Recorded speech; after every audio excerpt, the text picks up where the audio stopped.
Conclusion میں ہم یہ کہہ سکتے ہیں کہ یہ لوگ جو ہے رب سے ڈرتے ہیں اور یہ اپنے آپ کو ریسپانسبل سمجھتے ہیں، اور ریسپانسبلٹی کے بعد یہ اس چیز کو اکاؤنٹیبلٹی سمجھتے ہیں، یہ مانتے ہیں، ان کو یقین ہوتا ہے کہ دے ہیو ٹو فیس سم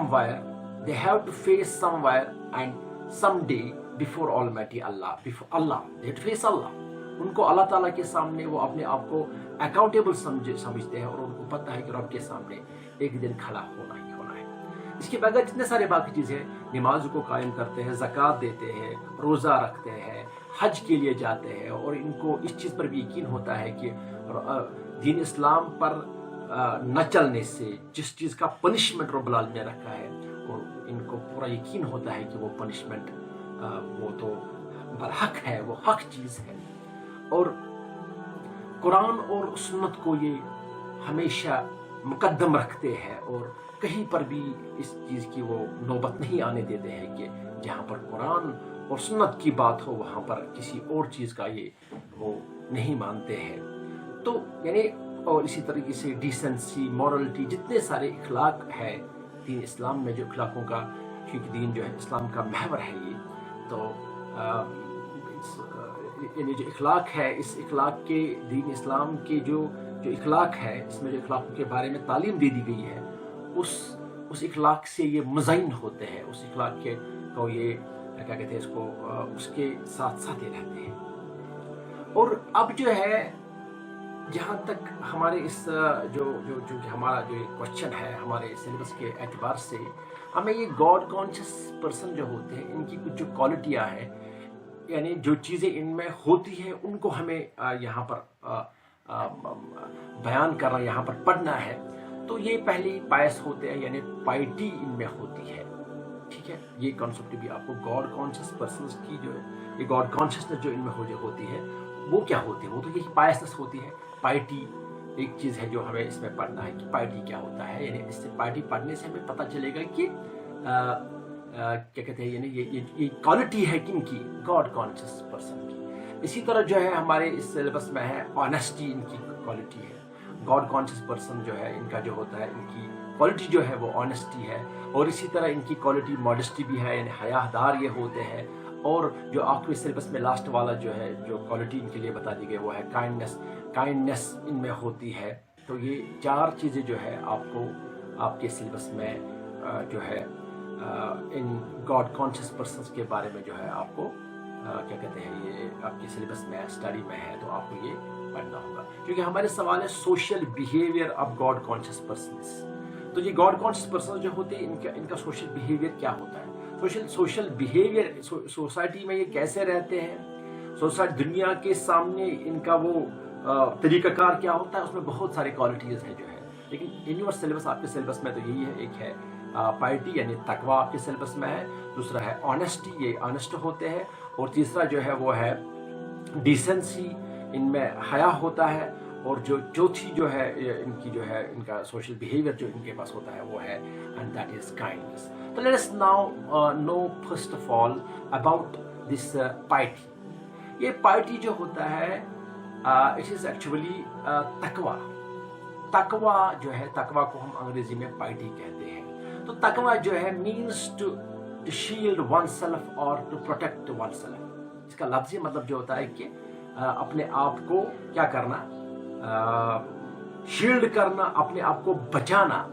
اپنے آپ کو بچانے کو کیا کہتے ہیں؟ یعنی اس کے لیے اور ایک بھی ڈیفینیشن ہے جو مشہور معروف ہے، to be the fearful of fearful things. آپ کو ان چیزوں سے ڈرنا ہے جن کو رب العالمین نے، جن سے آپ کو رب نے کہا ڈرنے کے لیے، چاہے وہ اس میں آپ کو ڈر لگے یا نہ لگے، لیکن آپ کو ڈرنا ہے. تو یہ پائس رہتے ہیں. ان کو پتہ ہے کہ نماز نہ پڑھنے سے رب العالمین ناراض ہو جاتا ہے اور ہم ذلیل خوار ہو جائیں گے نماز کے بغیر. تو یہ لوگ جو ہوتے ہیں گاڈ کانشیس پرسن، یہ کبھی نماز چھوڑتے نہیں ہیں. یہ کبھی یہ نہیں کہتے کہ ہاں ہم چلتے نماز پڑھتے ہیں، ہم مطلب سوتے ہیں تو وہ بھی ہماری نماز ہوتی ہے. ایسے باتیں ان کے منہ سے، ان کے ان سے سرزد نہیں ہوتی ہے. تو حضرت عمر ابن الخطاب رضی اللہ تعالیٰ عنہ once asked ابی بن کعب سے کہتے ہیں how would you describe taqwa, یعنی آپ پائٹی کو کیسے ڈسکرائب کریں گے؟ ان ریپلائی ابی ابن کعب رضی اللہ تعالیٰ عنہ جو ہے پوچھتے ہیں Oscar have you ever had to traverse a thorny path؟ اے عمر کیا آپ کبھی جو تھورنز جو ہوتے ہیں کانٹے والے راستے سے آپ کبھی چلے ہو؟ عمر رضی اللہ تعالیٰ replied in the affirmative and Ubay then continued، یعنی حضرت عمر رضی اللہ تعالیٰ affirmative sense میں وہ جواب دیتے ہیں and Ubay بن کعب رضی اللہ تعالیٰ عنہ then continued، اور وہ کنٹینیو رکھتے ہیں how do you do so او عمر رضی اللہ تعالیٰ عنہ، آپ کیسے وہاں چلتے ہو ان جو اگر کانٹے والا پاتھ ہوگا؟ عمر said، عمر فرماتے ہیں that he would carefully walk through after first having collected all loose and flowing clothing in his hands so nothing gets caught in the thorn۔ یعنی عمر رضی اللہ فرماتے ہیں اس طریقے سے چلنا کیئرفلی، یعنی رستے میں اگر کانٹے ہوں گے تو اپنے جو کپڑے ہیں، جو کپڑے انسان کو لگائے ہوئے تھے جو اس میں لوز کپڑے ہوتے ہیں ان کو پکڑ کے ٹائٹ کر کے سارے کپڑے جو ہے ایسے پکڑ کے، یعنی مطلب جس طریقے سے اگر ہمیں کبھی چلنا ہوگا تو اگر ہمیں لگتا ہے کہ کہیں کانٹے نہ پھنس جائے تو اپنے لوز والے کلاتھس کو تھوڑا سا اپنے ہاتھوں سے پکڑنے کے بعد چلتے تاکہ کہیں کوئی ہمارا کپڑا نہ پھنس جائے اس تھورن میں۔ تو ابی رضی اللہ تعالیٰ عنہ فرماتے ہیں دس از دا ڈیفینیشن آف تقویٰ، عمر رضی اللہ تعالیٰ عنہ یہی جو تقویٰ کی ڈیفینیشن، یہی تقویٰ ہوتا ہے۔ اسی طرح and when Ali bin Abi Talib رضی اللہ تعالیٰ عنہ was asked to define taqwa، he said، حضرت علی رضی اللہ تعالیٰ عنہ سے پوچھا گیا کہ تقویٰ کیا ہوتا ہے، تو انہوں نے فرمایا taqwa is to fear the most exalted one، work upon his revelation، become content and aesthetic and always prepared for the departure from this life۔ تقویٰ کا مطلب یہ ہوتا ہے کہ آپ ڈرے رب العالمین سے اور آپ کام کریں، یعنی جانے ریولیشن کو، یعنی قرآن کو، اور آپ کیا کریں، اور آپ ثابت قدم رہے اور آپ تیار رہے اس چیز کے لیے کہ ہمیں اس دنیا سے ایک نہ ایک دن جانا ہے۔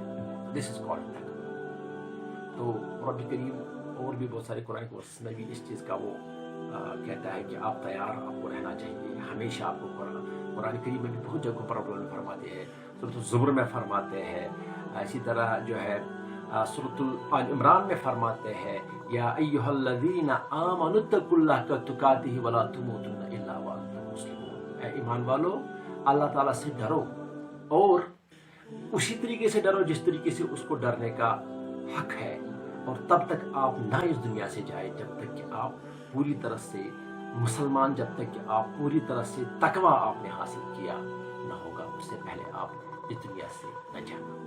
تو the sum and substance of the concept of piety is that a pious believer remains always in the fear of Allah subhanahu wa ta'ala, which in turn provides him protection and security. He lives in eternal peace, comfort and happiness by the grace of Allah subhanahu wa ta'ala۔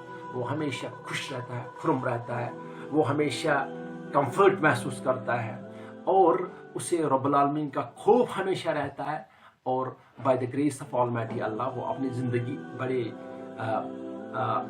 خوشی سے گزارتا ہے۔ تو یہ ہے piety.